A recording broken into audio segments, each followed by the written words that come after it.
Cuando tenía 17 años, mi familia se mudó a 2 estados de distancia sin decirme. Dejaron una nota que decía, lo resolverás. 12 años después, cuando finalmente lo había logrado sin ellos, se pusieron en contacto intentando reconectar. Cuando tenía 17 años, volví a una casa completamente vacía y una nota en la encimera de la cocina. Era la cosa más cruel que he leído. Solo decía, lo resolverás. No sabía que había hecho mal. Supuse que estaban cansados de fingir que me querían, pero la verdad es que ni siquiera lo habían fingido. Cuando tenía 13 años, hice un pastel de cumpleaños para mi madre yo solo para que lo llamara grumoso. A los 15, ayudé a mi hermano a prepararse para los exámenes finales, mientras él me llamaba sabelotodo y me cerraba la puerta en la cara. A los 16, le di todo mi sueldo a mi padre para que pudiera pagar las cuentas, pero me gritaron cuando lo mencioné más tarde después de que él dijera que era inútil. Siempre fui útil pero nunca amado. Mis padres y mi hermano, mi única familia, habían empacado y se mudaron a 2 estados de distancia sin decirme. Me enteré por el casero una semana después. Tenía una semana para mudarme porque habían cancelado el contrato de alquiler antes de tiempo. Dormí en la casa de un amigo durante 3 noches antes de quedarme sin lugares a los que ir. Eventualmente, dormí en la parte trasera de una unidad de almacenamiento que alquilé con los últimos ahorros que me quedaban. Me colaba en el Inca para ducharme, comía mantequilla de maní con una cuchara para el desayuno, almuerzo y cena. Solicitaba trabajos en computadoras gratuitas de la biblioteca y fingía que todo estaba bien. Eventualmente, me contrataron en un restaurante como mesera para el turno nocturno. El gerente era gruñón pero justo, me pagaba en efectivo bajo la mesa hasta que pude obtener una identificación y una vez me dejó dormir en la sala de descanso cuando casi me desmayé del agotamiento. Me abrí camino a través de eso, compré un teléfono prepago, guardé cada recibo, vi tutoriales gratuitos de YouTube sobre finanzas y establecimiento de metas. El primer año, apenas sobreviví, pero lo logré. El punto de inflexión llegó cuando un cliente habitual del restaurante me ofreció un trabajo temporal limpiando archivos de oficina. Pagaba el triple de lo que ganaba como mesera. Dije que sí. Ese trabajo llevó a otro y otro. Aprendí rápido, llegaba temprano y hacía preguntas. A los 22, trabajaba como freelance a tiempo completo. A los 25, lancé un negocio de consultoría, solo yo, una mesa plegable y una laptop prestada. A los 27, tenía 5 contratistas bajo mi mando, mi propia oficina y una lista de clientes que incluía empresas con las que antes soñaba. Y a los 29, era oficialmente millonaria, no millonaria influencer, no millonaria falsa para Instagram, ahorros reales con una cuenta de jubilación, sin deudas, apartamento pagado, seguro de salud que podía pagar. La primera vez que vi mi aplicación bancaria llegar a 7 cifras, lloré. Durante esos años difíciles, mi familia nunca se puso en contacto, ni una sola vez. Vi a mi hermano aparecer una vez en una lista de amigos sugeridos. Ahora está casado, todavía viviendo en el estado al que se desaparecieron. Miré la pantalla durante mucho tiempo, preguntándome si alguna vez le había hablado a su esposa sobre mí, si decía que me había escapado o si no decía nada. A veces todavía me pregunto si hubiera sido más fácil odiarlos, pero en realidad, nunca fue odio, fue desilusión. Ahora voy a terapia porque quiero mantenerme entera. Hice una lista de personas que me salvaron cuando no tenían que hacerlo, como compañeros de trabajo, compañeros de clase y extraños que me mostraron cómo es el verdadero apoyo. La semana pasada, una entrevista en podcast que hice sobre sobrevivir al distanciamiento familiar se hizo viral en línea. Alcanzó 1 millón de visitas en 4 días. Mi bandeja de entrada se llenó de mensajes de apoyo, gratitud y extraños diciéndome que puse palabras a su dolor. Y luego un correo electrónico destacó: el asunto, sigues siendo nuestra hija. Era de mi madre. Sin disculpas, solo un párrafo sobre escuchar mi versión y cómo tal vez podríamos hablar. Luego otro mensaje, esta vez de mi hermano: te extrañamos. ¿Podemos arreglar esto? Miré la pantalla durante mucho tiempo antes de cerrar la laptop.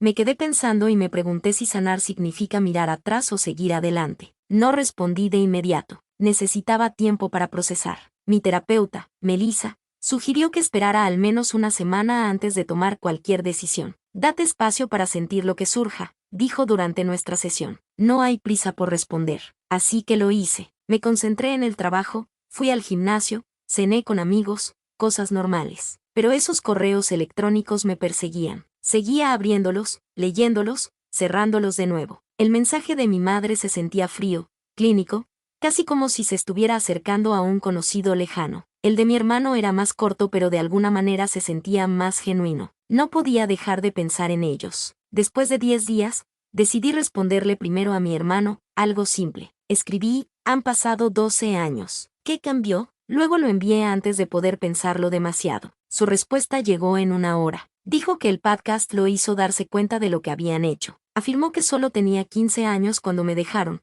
que no tuvo opción, que siempre se había preguntado por mí, que me había buscado en línea algunas veces a lo largo de los años pero nunca tuvo el coraje de contactarme, que verme exitosa lo enorgullecía. No me lo creí, no completamente. Si había estado tan preocupado, ¿por qué esperar hasta que fuera públicamente exitosa? Se lo pregunté exactamente así. Su siguiente correo electrónico fue más largo. Admitió que el dinero estaba ajustado para ellos, que el negocio de mis padres había fracasado, que su esposa estaba embarazada de su segundo hijo, que las facturas médicas se acumulaban. Sentí un vacío en el estómago. Ahí estaba la verdadera razón. No respondí durante otra semana. Luego mi madre envió un correo electrónico de seguimiento con fotos familiares antiguas adjuntas. Fotos mías de bebé, fotos nuestras en la playa cuando tenía quizás 5 o 6 años. Fotos de Michael y yo haciendo un muñeco de nieve. Momentos felices que parecían pertenecer a la vida de otra persona. Al final del correo electrónico, escribió, cometimos errores. Queremos hacer las paces. Mostré los correos electrónicos a Melissa durante nuestra siguiente sesión. Me recordó que yo tenía el control, que podía establecer límites, que no les debía nada. Pero también dijo que cerrar el ciclo podría ayudarme a seguir adelante, ya fuera reconciliación o una despedida final. Asentí, pero por dentro me sentía conflictuada. Parte de mí quería decirles que se fueran al infierno. Otra parte quería entender por qué me dejaron. Y una pequeña y estúpida parte de mí todavía quería que me amaran. Decidí reunirme primero con mi hermano, solo él, sin padres. Acordamos encontrarnos en una cafetería en Chicago, a medio camino entre donde vivíamos ambos. Volé esa mañana, me registré en un hotel e intenté calmarme. Casi canceló 3 veces, pero a las 2 de la tarde, entré en esa cafetería y lo vi de inmediato. Se veía mayor, más pesado, con entradas en el cabello, pero sus ojos eran los mismos. Se levantó cuando me vio, incómodo e inseguro. No lo abracé. Nos sentamos frente a frente con nuestros cafés, como extraños. Los primeros 20 minutos fueron una conversación incómoda, sobre el clima, sobre mi vuelo, sobre su viaje en auto. Luego empezó a disculparse. Emma, lo siento mucho, dijo Mako, con la voz quebrada. Solo era un niño cuando sucedió. No sabía que planeaban dejarte atrás hasta que fue demasiado tarde. Tenía demasiado miedo para enfrentarlos. Solo escuché, observando su rostro en busca de señales de engaño. Parecía sincero, pero me habían engañado antes. Le hice la pregunta que me había atormentado durante 12 años. ¿Por qué yo? ¿Por qué fui la que quedó atrás? Miró su café. Siempre te vieron como la fuerte, la independiente, la que estaría bien sola. Pensaron que no los necesitabas tanto como yo. Se convencieron de que estarías mejor sin ellos. Era la cosa más ridícula que había escuchado. Le conté sobre la unidad de almacenamiento, sobre comer mantequilla de maní durante semanas, sobre ducharme en el IMCA y trabajar en turnos nocturnos a los 17. Su rostro se desmoronó. No lo sabía, susurró. Me dijeron que tenías un plan, que querías quedarte atrás, que vivirías con la familia de un amigo, que habías elegido separarte de nosotros. Todas mentiras. Al final de nuestra reunión, no estaba segura de qué pensar.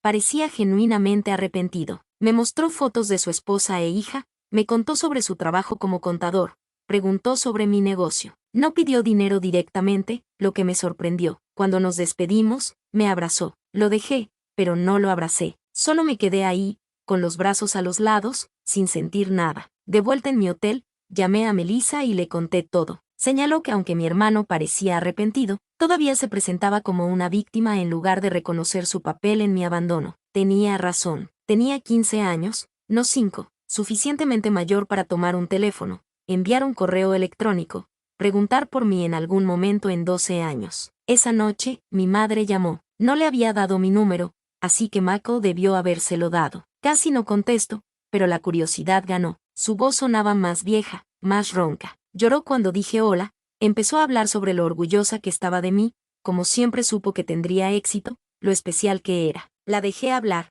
Luego le hice la misma pregunta que a mi hermano.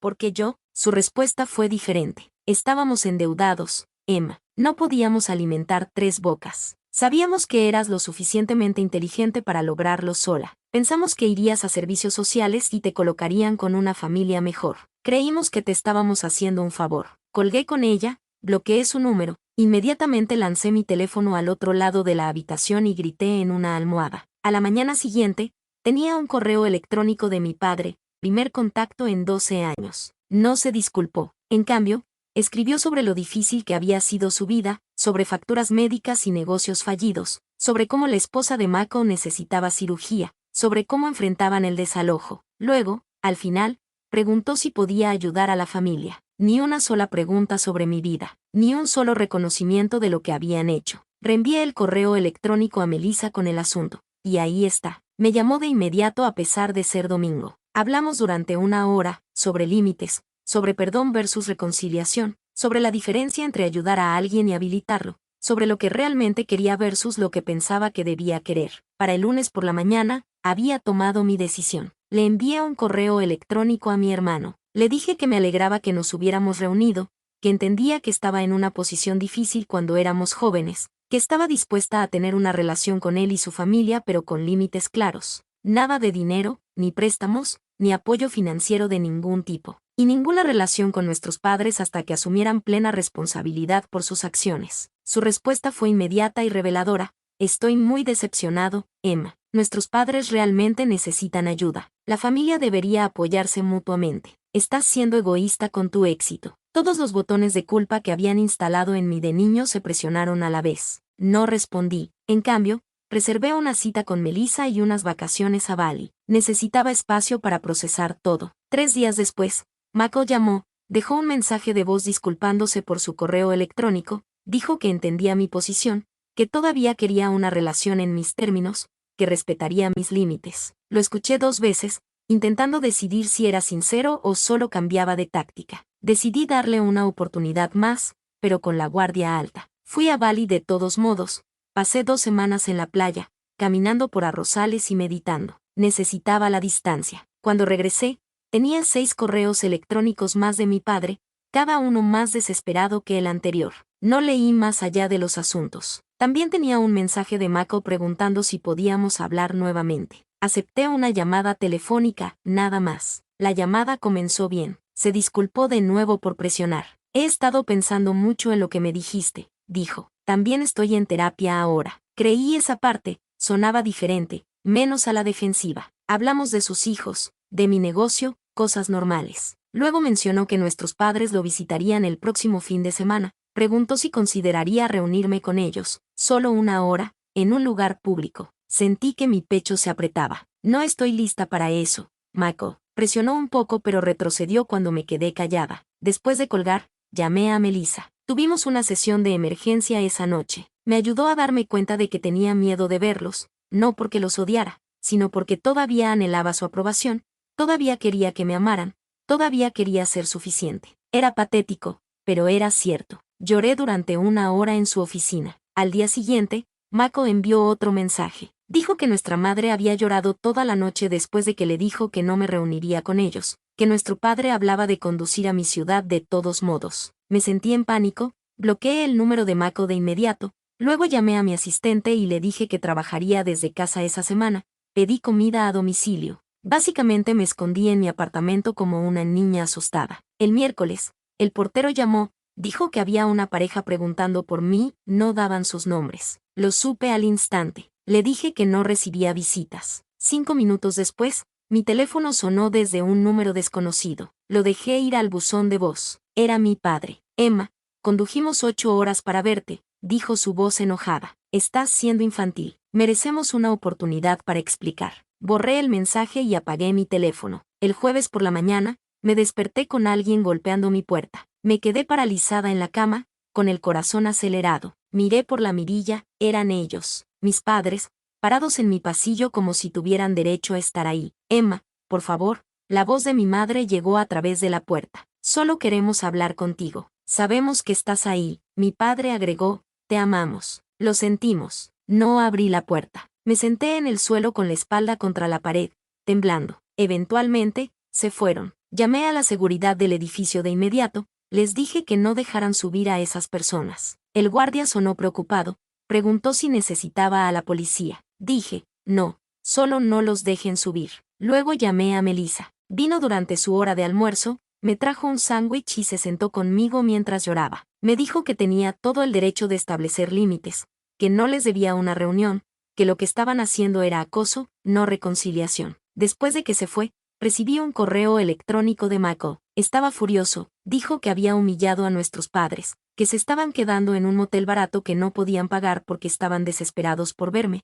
Dijo que su esposa necesitaba cirugía el próximo mes y esperaban que pudiera ayudar. Dijo que estaba siendo cruel. No respondí. El viernes por la mañana, decidí que necesitaba irme de la ciudad por un tiempo. Reservé un vuelo para visitar a mi amiga Rachel en Portland. Ella había sido una de las personas que me ayudó cuando no tenía hogar. Me dejó quedarme en su sofá una semana cuando no tenía a dónde ir. Confiaba en ella completamente. Estaba echando ropa en una maleta cuando sonó mi teléfono. Otra vez número desconocido. Lo ignoré. 10 minutos después, mi portero llamó, dijo que había una mujer abajo con lo que parecía un problema médico, que preguntaba por mí por nombre, decía ser mi madre. Me sentí enferma. Le dije que llamara a una ambulancia si necesitaba ayuda pero que yo no bajaría. Sonó incómodo pero accedió. Terminé de empacar y bajé una hora después. Revisé el vestíbulo con cuidado antes de entrar, no había señales de ellos. Me sentí aliviada pero extrañamente culpable. El portero me miró raro al pasar. Me dijo que había llegado la ambulancia,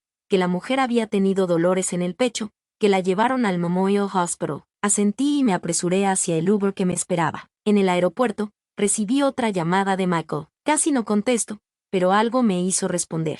Mamá tuvo un ataque al corazón, lloraba. Está en cirugía. Esto es tu culpa por estresarla. Colgué con él, llamé a Melissa en su lugar. Contestó de inmediato. Emma, escúchame, dijo firmemente. No eres responsable de la salud de tu madre. Esto parece otra táctica de manipulación. Súbete a tu avión y cuídate. Lo hice. Pasé el fin de semana con Rachel, le conté todo. Ella recordaba cuando mi familia me abandonó, recordaba lo destrozada que estaba. Estaba furiosa por mí. No merecen un minuto de tu tiempo, dijo, sirviéndome otra copa de vino. No después de lo que te hicieron. Se sintió bien tener a alguien tan firmemente de mi lado. El domingo por la noche, recibí un correo electrónico de mi padre. Mi madre estaba estable, le habían puesto un stent. Saldría el martes. El correo terminaba con, ella te está pidiendo. ¿No crees que nos has castigado lo suficiente? Se lo mostré a Rachel. Puso los ojos en blanco tan fuerte que pensé que se quedarían así. Me dijo que esto era manipulación clásica. Sabía que tenía razón, pero parte de mí todavía se sentía responsable. Volví a casa el lunes. Encontré flores afuera de mi apartamento. La tarjeta decía, por favor llámanos. Nos quedaremos en el Holiday Inn hasta el miércoles. Sin disculpas, sin reconocimiento de límites, solo otra demanda. Tiré las flores a la basura. El martes por la mañana, recibí un mensaje de texto de un número desconocido. Era una foto de mi madre en una cama de hospital, pálida y pequeña. El mensaje decía, puede que no le quede mucho tiempo. ¿Realmente quieres vivir con este arrepentimiento? Bloqueé el número, llamé a Melissa. Sugirió que tomara un descanso de las redes sociales, cambiara mi número, tal vez incluso me quedara con un amigo un tiempo. Acepté.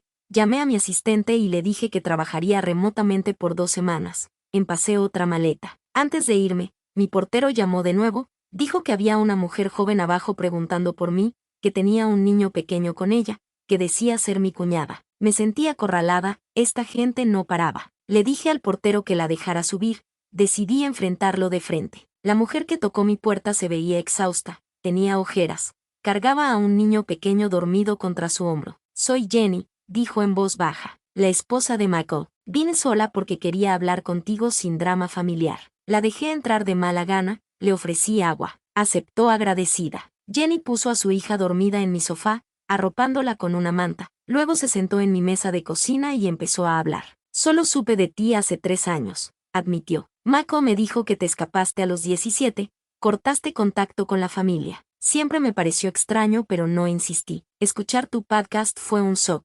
Lo confronté, y finalmente admitió la verdad. Solo escuché, sin saber qué creer ya. Estoy horrorizada por lo que te hicieron, continuó. Insistí en que Mako te contactara, pero no tenía idea de que te pedirían dinero. Me da vergüenza y rabia eso. Sí, necesito cirugía por un problema de tiroides, pero tenemos seguro. Tus padres son los que tienen problemas financieros, nosotros no. Le pregunté por qué había venido. Me miró directamente a los ojos. Mereces saber toda la verdad, dijo. Tus padres le han estado diciendo a todos que abandonaste a la familia, que estabas mentalmente inestable, que les robaste dinero antes de desaparecer, que pasaron años buscándote. Todas mentiras para cubrir lo que hicieron. Sentí como si me hubieran golpeado. ¿Cómo sabes que esto es verdad? Sacó su teléfono, me mostró publicaciones de Facebook de años atrás. Mi madre pidiendo oraciones para encontrar a su hija problemática. Mi padre afirmando que había tomado sus ahorros antes de huir. Publicaciones sobre contratar investigadores privados. Sobre revisar refugios para personas sin hogar. Todo cuidadosamente elaborado para hacerlos ver como víctimas. Todo fechado años después de que me abandonaran. Jenny se disculpó por ser parte de eso, aunque sin saberlo, dijo que también había confrontado a mis padres, que le habían admitido todo cuando amenazó con decirle la verdad a toda la familia, que estaban desesperados ahora porque sus mentiras se estaban desmoronando, que mi podcast había hecho que la gente hiciera preguntas que no podían responder. Su hija despertó entonces, una niña linda con cabello rizado. Esta es Lily, dijo Jenny suavemente. Tiene 3 años. Tengo otra hija en camino. Quiero que mis hijas conozcan a su tía, pero solo si tú también lo quieres. Sin presión, sin culpa, solo una puerta abierta si alguna vez decides cruzar. Después de que se fueron, me senté en mi apartamento durante horas procesando. Llamé a Melissa de nuevo, le conté todo lo que Jenny había dicho. No se sorprendió. Los abusadores a menudo controlan la narrativa, explicó. Crean realidades alternativas donde son las víctimas. Preguntó qué quería hacer ahora. Honestamente, no lo sabía. Esa noche, recibí otro correo electrónico de mi padre. Este era diferente, enojado, amenazante. Decía que si contaba mentiras sobre ellos en línea, me demandarían por difamación. Decía que tenían prueba de que les había robado, que irían a los medios con su versión si no eliminaba el podcast y emitía una disculpa pública, que esperaban compensación financiera por el daño a su reputación. Lo reenvié a Melissa, luego a mi abogado, Márquez. Me llamó de inmediato. Esto es amenazas vacías, me aseguró. La verdad es una defensa absoluta contra la difamación. Guarda todo, pero no respondas. Me encargaré si presentan algo, lo cual dudo que hagan. La gente que realmente va a demandar no suele anunciarlo primero. Al día siguiente, recibí una llamada de Michael. La dejé ir al buzón de voz. Sonaba asustado. Emma, Jenny me dijo que te visitó. Nuestros padres están furiosos. Están diciendo cosas terribles sobre ella ahora también. Temo que intentarán algo desesperado. Por favor, devuélveme la llamada al teléfono de Jenny, no al mío. Ya no sabía qué creer. Llamé a Márquez de nuevo. Sugirió reunirme con Michael y Jenny en un lugar público con el presente como mi abogado, solo para escucharlos. Acepté de mala gana. Acordamos una reunión en un restaurante cerca de la oficina de Márquez al día siguiente. Llegaron a tiempo, ambos se veían terribles, estresados, exhaustos. Jenny tenía un moretón en el brazo que intentaba esconder. Michael no podía mirarme a los ojos. Soy Márquez, el abogado de Emma, dijo al sentarnos, lo que hizo que Michael se estremeciera. Pero nos sentamos, pedimos café y empezaron a hablar. La historia que salió fue peor de lo que imaginé. Mis padres habían estado viviendo de Michael durante años, mudándose dentro y fuera de su casa, tomando dinero para emergencias, cuidando a sus hijos mientras criticaban su crianza. Cuando Jenny los confrontó sobre mí, mi padre le había agarrado el brazo con suficiente fuerza para dejar marcas. Michael los había echado. Ahora se quedaban en un motel, llamando constantemente, apareciendo en su trabajo. Escuché sin interrumpir. Vi a mi hermano derrumbarse mientras describía cómo nuestros padres lo habían controlado toda su vida, cómo lo habían convencido de que yo los había abandonado, cómo había estado demasiado asustado para cuestionar su versión de los hechos, cómo había estado atrapado en su red de manipulación y mentiras durante 12 años, cómo estaba aterrorizado de que lastimaran a Jenny o a los niños. Marcus hizo preguntas cuidadosas, sobre enredos financieros, sobre títulos de propiedad y cuentas bancarias, sobre si mis padres tenían llaves de su casa. Michael respondió todo, dijo que habían cofirmado su hipoteca, que su padre todavía estaba en su cuenta bancaria desde la universidad, que tenían llaves de repuesto, que conocían todas sus contraseñas. Márquez tomó notas, mirándome ocasionalmente. Al final de la reunión, me sentí agotada pero más clara. Esto ya no era solo sobre mí. Michael y Jenny también eran víctimas, a su manera, diferente a la mía, pero atrapados igual. Márquez sugirió que hablaran con un abogado propio, les dio la tarjeta de un colega, les dijo que cambiaran cerraduras, contraseñas y cuentas bancarias de inmediato. Asintieron, abrumados pero agradecidos. Al irnos, Michael me abrazó. Esta vez, le devolví el abrazo. No era perdón, aún no, pero era algo. Un reconocimiento de que ambos habíamos sido dañados por las mismas personas, que tal vez podríamos ayudarnos a sanar. Esa noche, recibí una serie de mensajes cada vez más irracionales de los números de mis padres, acusaciones, amenazas, manipulaciones. Los bloqueé todos. Luego llamé a Jenny, Pregunté si estaban a salvo. Dijo que sí, habían cambiado las cerraduras. Se quedaron con amigos la noche anterior. Estamos considerando una orden de restricción. Me sentí aliviada pero aún preocupada. A la mañana siguiente, me desperté con mi teléfono sonando. Era Jenny, histérica. Entraron a nuestra casa. Sollozó. Se llevaron las fotos de bebé de Lily, documentos importantes, la laptop de Michael. Dejaron una nota. Los asuntos familiares deben quedarse en la familia. Le dije que llamara a la policía de inmediato, que los encontraría en su casa. Llamé a Marques de camino. Cuando llegué, había un auto de policía afuera de su casa. Un oficial tomaba declaraciones en la sala. El lugar estaba hecho un desastre, cajones abiertos, papeles esparcidos. Mako estaba sentado en el sofá, con la cabeza entre las manos. Jenny señalaba objetos faltantes al oficial. Me presenté como familia ahí para ayudar. El oficial parecía escéptico de que los abuelos hubieran entrado. ¿Están seguros de que no usaron una llave?, preguntó. Tal vez es un malentendido. Jenny le mostró su brazo lastimado, le contó sobre el comportamiento creciente, las amenazas, cómo los habían estado acosando. Tomó notas pero no parecía convencido. Dijo que sin evidencia sería difícil probar quién lo hizo. Después de que la policía se fue, limpiamos juntos. Encontramos más cosas faltantes, álbumes de fotos, documentos financieros, la llave de repuesto de su auto. Michael se veía derrotado. Esto es mi culpa, dijo. Debería haber protegido mejor a mi familia. Debería haberme enfrentado a ellos hace años. Debería haberte buscado más. No estuve en desacuerdo, pero tampoco lo ataqué. Ya estábamos más allá de eso. Marcus llegó cuando terminábamos, miró alrededor con gravedad. Dijo que esto cambiaba las cosas, que necesitábamos documentar todo, que allanamiento era un crimen serio, que deberíamos quedarnos en otro lugar unos días, que nos ayudaría a solicitar órdenes de restricción de emergencia por la mañana. Asentimos, demasiado exhaustos para discutir. Jenny empacó maletas para ellos mientras Mako y yo asegurábamos la casa lo mejor posible, cambiamos cerraduras de nuevo, revisamos ventanas, discutimos cámaras de seguridad. Se sentía surrealista tomar estas precauciones contra nuestros propios padres, pero también necesario. Habían cruzado una línea que no podía deshacerse. Al irnos, Mako recibió un mensaje de nuestro padre, solo 3 palabras. Te estamos vigilando. Me lo mostró, con las manos temblando. Tomé una captura de pantalla, la envié a Marques. Luego tomé una decisión, les dije que se quedarían conmigo. Mi edificio tenía cámaras de seguridad, un portero que ya sabía no dejarlos entrar. Aceptaron agradecidos. Esa noche, los 4 comimos comida para llevar en mi sala. Lily jugó con juguetes que Jenny había empacado. Hablamos en voz baja sobre los próximos pasos, órdenes de restricción, informes policiales, cambiar números de teléfono y correos electrónicos, posiblemente mudarse a una casa nueva, cómo protegerse a largo plazo. No era la reunión familiar que había imaginado, sentada ahí con el hermano que me dejó ser abandonada,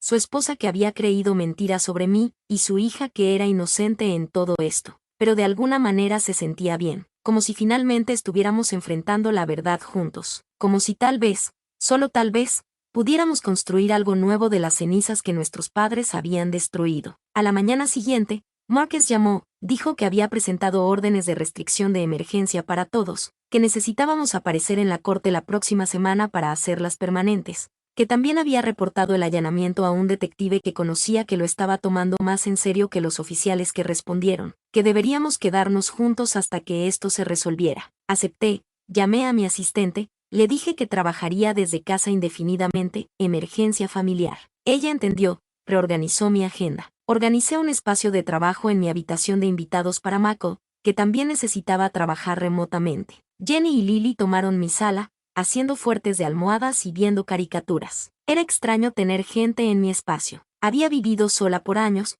me gustaban mis rutinas tranquilas, mis encimeras limpias, mi fregadero vacío. Pero también había algo reconfortante en el ruido, en la risa de Lily, en el tarareo suave de Jenny mientras doblaba ropa, en el tecleo de Mako desde la otra habitación. Se sentía como familia, no la familia que me había abandonado, pero tal vez la familia que podríamos ser. Esa tarde, mi portero llamó, dijo que había una entrega. Flores. Le dije que revisara la tarjeta antes de enviarlas. Me la leyó, sabemos dónde están todos. Esto no ha terminado. Le dije que rechazara la entrega, que llamara a la policía si la persona no las llevaba de vuelta. Luego llamé a Marques de nuevo. Dijo que agregaría esto a nuestro archivo de caso, que fortalecía nuestra solicitud de órdenes de restricción, que estábamos haciendo todo bien. No le dije a Mako o Jenny sobre las flores, Ya estaban lo suficientemente estresados. En cambio, pedí más comida, preparé la cena para todos, jugué con Lily, intenté crear algo de normalidad en esta situación extraña. Pero esa noche,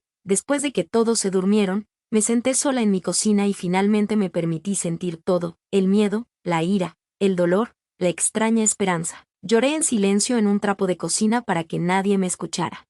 Por la mañana, Jenny me encontró haciendo café, me preguntó si estaba bien. Mentí, dije que sí. No me creyó, se sentó en la barra. Está bien no estar bien, Emma, dijo suavemente. Yo tampoco lo estoy. Mako llora en la ducha donde cree que nadie puede oírlo. Lily sigue preguntando cuándo podemos volver a casa. Toda esta situación es terrible, pero estoy agradecida de que la enfrentemos juntos. La miré, esta mujer que apenas conocía que de alguna manera ahora era parte de mi vida, le pregunté por qué había venido a mí ese primer día. ¿Por qué había elegido creerme en lugar de la familia que había conocido durante años? Sonrió tristemente. Siempre sentí que algo andaba mal con tus padres, con las historias que contaban, con la forma en que controlaban a Mako. El podcast confirmó mis sospechas. No podía dejar que mis hijas crecieran pensando que abandonar a un niño era aceptable. Nos abrazamos entonces, por primera vez. Se sintió incómodo pero genuino, como el comienzo de algo, no exactamente amistad, aún no,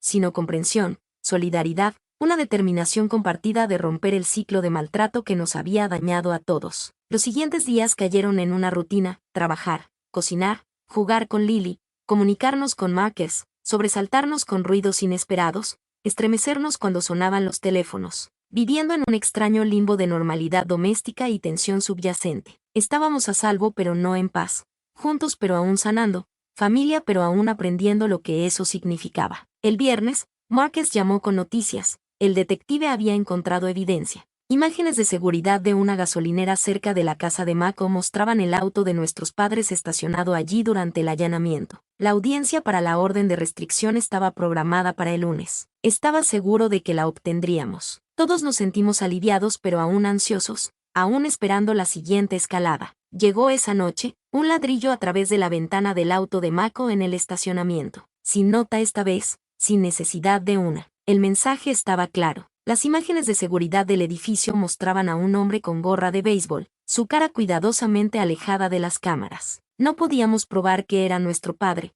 pero todos lo sabíamos. Presentamos otro informe policial, lo agregamos a nuestro caso, intentamos que Lily no viera lo asustados que estábamos. El domingo por la noche, nos sentamos juntos haciendo un plan para la corte: qué ponernos, qué decir, qué evidencia llevar, cómo explicar nuestra historia familiar sin sonar locos, cómo hacer que el juez entendiera el patrón de escalada, cómo protegernos legal y físicamente. Se sentía surrealista hablar así de nuestros padres, como hablar de extraños, extraños peligrosos que comparten nuestro ADN. Mientras hablábamos, mi teléfono sonó con una notificación de correo electrónico de mi mamá. Asunto: última oportunidad. Casi lo borro sin leer, pero algo me hizo abrirlo. Era corto, solo una línea: si vas a la corte mañana, lo lamentarás por el resto de tu vida. Se lo mostré a Marcus, que se había quedado a cenar. Tomó una captura de pantalla, la agregó a nuestro archivo, me dijo que no respondiera. Dijo que este tipo de amenaza solo ayudaría a nuestro caso. Esa noche,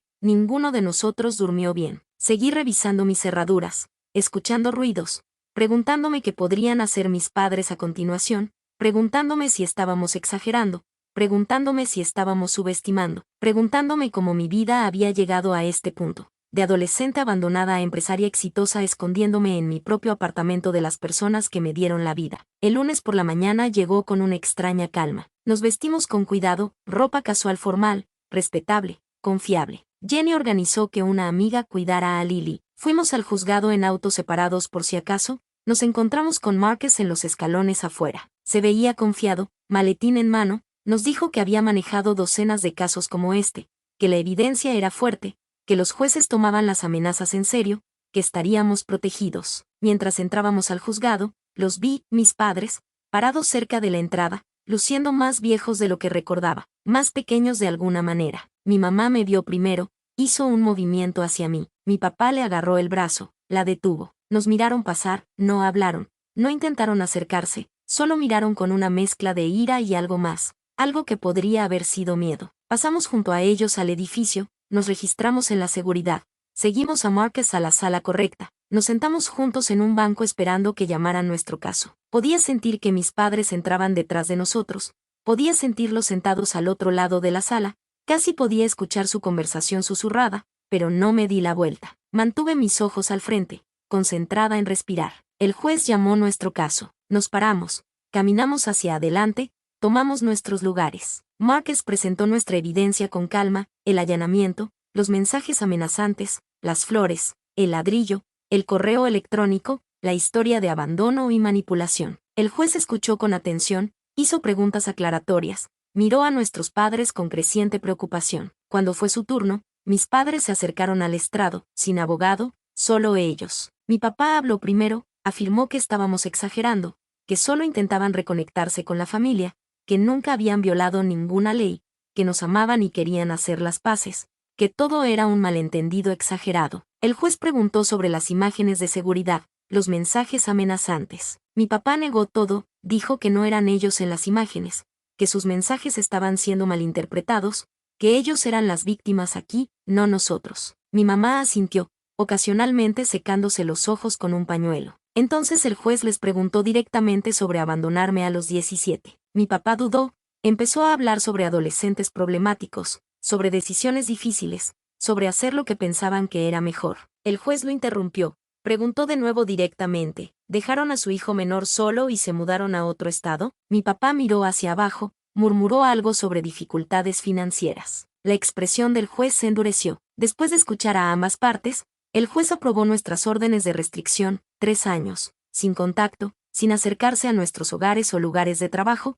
sin mensajes a través de terceros. Cualquier violación resultaría en arresto inmediato. Mis padres parecían aturdidos, como si no pudieran creer que esto estaba sucediendo, como si nunca antes hubieran enfrentado consecuencias. Mientras salíamos de la sala, mi mamá llamó mi nombre, solo una vez, suavemente. Seguí caminando, no miré atrás, sentí un peso levantarse con cada paso, no sanación, aún no, pero el comienzo de ella. El primer límite real que no podía cruzarse sin consecuencias serias. Afuera, Marcus nos estrechó las manos a todos, dijo que lo habíamos hecho bien, dijo que las órdenes eran sólidas, dijo que lo llamáramos de inmediato si había violaciones, dijo que estaba orgulloso de nosotros por defendernos. Le agradecimos, sintiéndonos aturdidos pero aliviados, como sobrevivientes de un desastre natural parpadeando bajo el sol. Mako me abrazó en los escalones del juzgado, un abrazo real esta vez. Lo siento, Emma, dijo, con la voz quebrada, por todo, por no protegerte, luego por no encontrarte antes, por creer sus mentiras, por traer este caos de vuelta a tu vida. Lo abracé de vuelta, le dije que estaríamos bien, que nos teníamos el uno al otro ahora, que podríamos construir algo nuevo, algo mejor. Mientras caminábamos hacia nuestros autos, sentí que mi teléfono vibraba, un mensaje de texto de un número desconocido. Casi no lo revisé, pero cuando lo hice, sentí un escalofrío. Era una foto de Lily en la casa de su amiga, jugando en el patio trasero, sin saber que la estaban observando. Debajo, solo 4 palabras. Esto aún no termina. Se lo mostré a Mako de inmediato. Su rostro se puso pálido. Llamó a Jenny, que ya estaba en camino a recoger a Lily. Les dije que nos encontráramos en mi apartamento, luego llamé a Marcus desde el auto, mis manos temblando tanto que apenas podía sostener el teléfono. Me dijo que le reenviara el mensaje y condujera directamente a casa. Dijo que llamaría a la policía y nos encontraría allí. Dijo que esto era una clara violación de la orden de restricción. Dijo que mantuviéramos la calma pero estuviéramos alerta. El viaje de regreso pareció durar una eternidad. Seguí revisando mis espejos,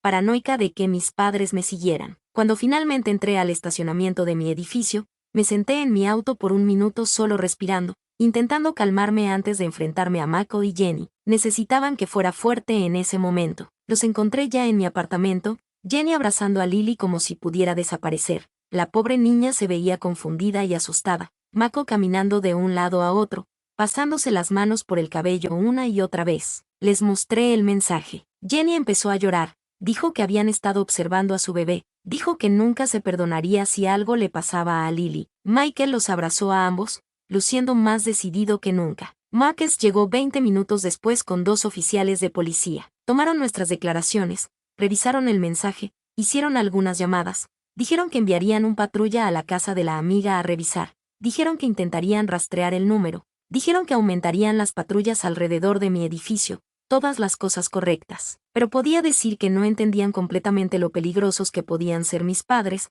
lo impredecibles, lo desesperados. Después de que la policía se fue, nos sentamos en mi sala intentando planificar los siguientes pasos. Jenny sugirió ir a un hotel bajo nombres diferentes. Mako pensó que deberíamos conducir a la casa de su primo en otro estado. Yo solo me senté allí, enojándome cada vez más. Esto era una tontería. Habíamos hecho todo bien, seguido todos los canales legales, obtenido nuestras órdenes de restricción, y aún nos aterrorizaban, aún controlaban nuestras vidas a través del miedo. Me levanté de repente. Terminé de huir, dije. Terminé de esconderme. Terminé de dejar que dicten cómo vivo mi vida. Ya me robaron mi infancia. No les daré mi adultez también. Mako me miró como si estuviera loca. ¿Qué planeas hacer? Honestamente no lo sabía aún, pero sabía que no podíamos seguir viviendo así. Esa noche, nos turnamos para vigilar mientras los demás dormían. Tomé el primer turno, sentada junto a la ventana de mi sala con todas las luces apagadas, observando la calle abajo. Alrededor de las 2 de la mañana, vi un auto que reconocí, el viejo Buick de mi papá. Dio 3 vueltas a la manzana antes de estacionarse al otro lado de la calle. Tomé fotos con mi teléfono, luego desperté a Mako. Observamos juntos mientras nuestro papá se sentaba en su auto, solo mirando hacia mi edificio, sin acercarse, sin violar técnicamente la orden de restricción, solo dejándonos saber que estaba allí, observando, esperando. Por la mañana, envié las fotos a Márquez. Dijo que era preocupante pero no técnicamente una violación ya que mi papá se quedó en su auto lejos del edificio. Dijo que siguiéramos documentando todo. Dijo que había hablado con el detective nuevamente. Colgué sintiéndome frustrada. El sistema legal tenía límites. Las órdenes de restricción eran solo pedazos de papel. No podían detener a alguien decidido a lastimarte. Jenny y Mako decidieron llevar a Lily a un hotel por unos días, algún lugar con pasillos internos y buena seguridad. Los ayudé a empacar. Los abracé al despedirnos, prometí comunicarme cada pocas horas. Después de que se fueron, me senté en mi apartamento vacío, sintiéndome extrañamente tranquila, como si hubiera alcanzado algún tipo de punto de decisión, como si no pudiera seguir viviendo en este limbo. Llamé a Melissa, le conté todo, le pregunté qué pensaba que debería hacer. Estuvo callada por un minuto, luego me hizo una pregunta que me golpeó fuerte. ¿Qué quieres realmente de tus padres? No lo que no quería, no lo que temía, sino lo que activamente deseaba. Me di cuenta de que nunca lo había pensado de esa manera. Después de colgar, hice una lista. Vivir sin miedo. Tener una relación con mi hermano y su familia. Dejar de sentirme responsable por las acciones de mis padres. Ser libre del pasado. En ninguna parte de esa lista estaba la reconciliación con mis padres. En ninguna parte el perdón. En ninguna parte entender por qué hicieron lo que hicieron. Solo quería ser libre de ellos. Esa tarde, hice algo loco. Le envié un correo electrónico a mis padres, solo un mensaje corto. Sé que están observando mi edificio. Sé que no van a parar. Así que hablemos, una última vez. Mañana, mediodía, la cafetería en la calle 8. Solo yo, sin policía, sin abogados. Después de eso, nos dejan en paz para siempre. Lo envié antes de poder cambiar de opinión. No le dije a Mako o Jenny, no le dije a Márquez o Melissa. Esto era algo que necesitaba hacer yo misma, por mí misma. No era tan ingenua como para pensar que mis padres se volverían personas razonables de repente, pero necesitaba enfrentarlos en mis términos, necesitaba decir lo mío, necesitaba terminar este ciclo de una vez por todas. Mi papá respondió en minutos, solo estaremos allí, sin amenazas, sin manipulaciones, solo confirmación. Pasé el resto del día preparándome, no físicamente, mentalmente, pensando en lo que quería decir, lo que necesitaba que escucharan, qué límites necesitaba establecer. Dormí sorprendentemente bien esa noche, como si tomar una decisión hubiera levantado algo de peso de mí. A la mañana siguiente, me vestí con cuidado, no para impresionarlos, solo para sentirme fuerte, segura. Tomé un Uber a la cafetería, llegando 15 minutos antes. Elegí una mesa en la esquina trasera donde podía ver la puerta pero no era inmediatamente visible desde afuera. Pedí un café que realmente no quería, solo me senté allí esperando, sorprendentemente tranquila. Llegaron exactamente al mediodía, luciendo más viejos de lo que estaban en la corte, más cansados. Mi mamá me vio primero, empujó a mi papá. Caminaron hacia mí lentamente, como si se acercaran a un animal salvaje que podría huir, se sentaron frente a mí sin hablar. Solo nos miramos por un largo momento, estos extraños que eran mis padres, estas personas que me habían formado de maneras que nunca entenderían. Hablé primero. No llamé a esta reunión para reconciliarnos o para darles dinero o para escuchar excusas. La llamé para que entendieran una cosa. Se acabó. Han perdido. No solo el caso judicial, me han perdido a mí, perdido a Mako, perdido a sus nietos, perdido cualquier oportunidad de ser parte de nuestras vidas. Y si no pueden aceptar eso, si siguen acosándonos, amenazándonos,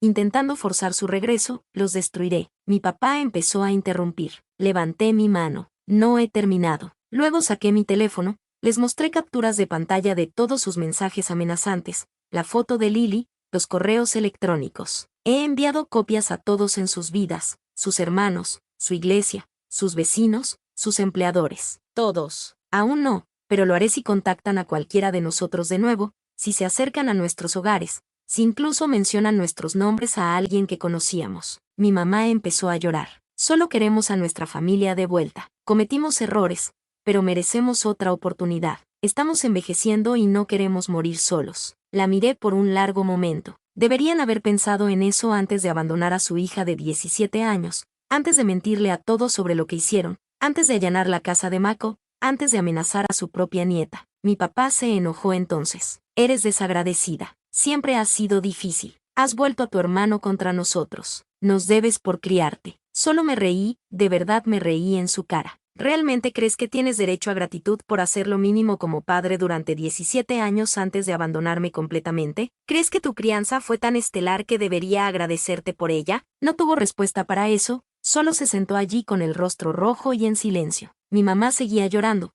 pero no sentía nada, sin culpa, sin simpatía, solo una fría claridad de que estas personas nunca cambiarían, nunca asumirían la responsabilidad, nunca serían los padres que merecía. Me levanté para irme. Esta es su última advertencia. La próxima vez que violen la orden de restricción, no solo llamaré a la policía. Me aseguraré de que todos los que conocen entiendan exactamente qué clase de personas son realmente. Tengo los recursos para hacer sus vidas muy difíciles si me obligan. No quiero hacerlo, pero lo haré, para proteger a mi familia. Mi verdadera familia, Mako, Jenny, Lily, las personas que elijo. Mientras me alejaba, mi mamá me llamó. ¿Realmente nos odias tanto? Me detuve, me di la vuelta. No los odio. No siento nada por ustedes. Ahora son extraños para mí, y esa es su pérdida, no la mía. Salí de esa cafetería sintiéndome más liviana que en años. Llamé a Mako desde la acera, le conté todo. Al principio se molestó porque los había visto solo, luego le preocupó que pudieran retaliar, pero mayormente parecía aliviado de que alguien finalmente se hubiera enfrentado a ellos directamente. Dijo que deseaba haber tenido el coraje de hacerlo años antes. Volví a mi apartamento,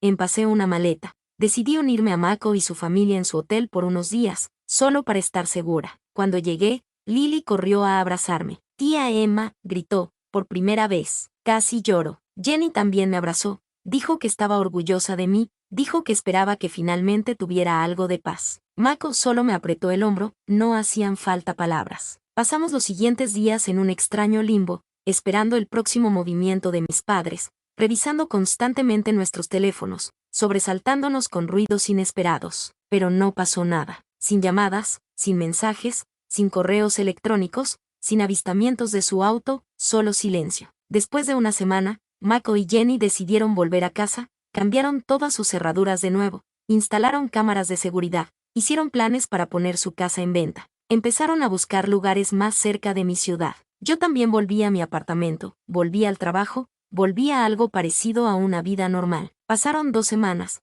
luego un mes, nada de mis padres. Marcus se comunicaba regularmente. Dijo que el detective había confirmado que habían vuelto a su estado de origen. Dijo que las órdenes de restricción seguían vigentes. Dijo que debíamos mantenernos alerta pero intentar seguir adelante con nuestras vidas. Lentamente, lo hicimos. Michael encontró un nuevo trabajo en mi ciudad. Jenny inscribió a Lily en preescolar. Compraron una casa a 20 minutos de mi apartamento. Cenamos juntos todos los domingos. Empezamos a construir nuevas tradiciones, nuevos recuerdos, un nuevo tipo de familia basada en la elección más que en la obligación. Seguía esperando sentir algo por mis padres, tristeza tal vez, o culpa, o ira, pero mayormente sentía alivio, como si finalmente hubiera soltado un peso pesado que llevaba desde los 17 años, como si finalmente pudiera enfocarme en el futuro en lugar del pasado. 6 meses después de la confrontación en la cafetería, recibí una carta, reenviada a través de Marcus para que mi dirección siguiera siendo privada, de mi mamá. Casi no la abro, casi la tiro sin leer, pero la curiosidad ganó. Era corta, solo unos párrafos. Sin excusas esta vez, sin demandas, solo un reconocimiento de que me habían lastimado profundamente, de que habían fallado como padres, de que entendían por qué no quería tener nada que ver con ellos, de que estaban recibiendo consejería, de que respetarían las órdenes de restricción, de que esperaban que algún día pudiera estar dispuesta a escuchar una disculpa adecuada, pero entendían si ese día nunca llegaba. Se la mostré a Michael, él recibió una carta similar. Hablamos sobre eso durante la cena esa noche, sobre si era sincera, sobre si cambiaba algo, sobre si podríamos confiar en ellos de nuevo. No llegamos a ninguna conclusión, solo acordamos tomarlo un día a la vez, priorizar nuestra sanación, proteger a la familia que estábamos construyendo. Guardo la carta en el cajón de mi escritorio, no porque esté lista para perdonar, no porque quiera reconciliación, sino porque representa algo importante. Mis padres finalmente reconociendo mi derecho a establecer límites,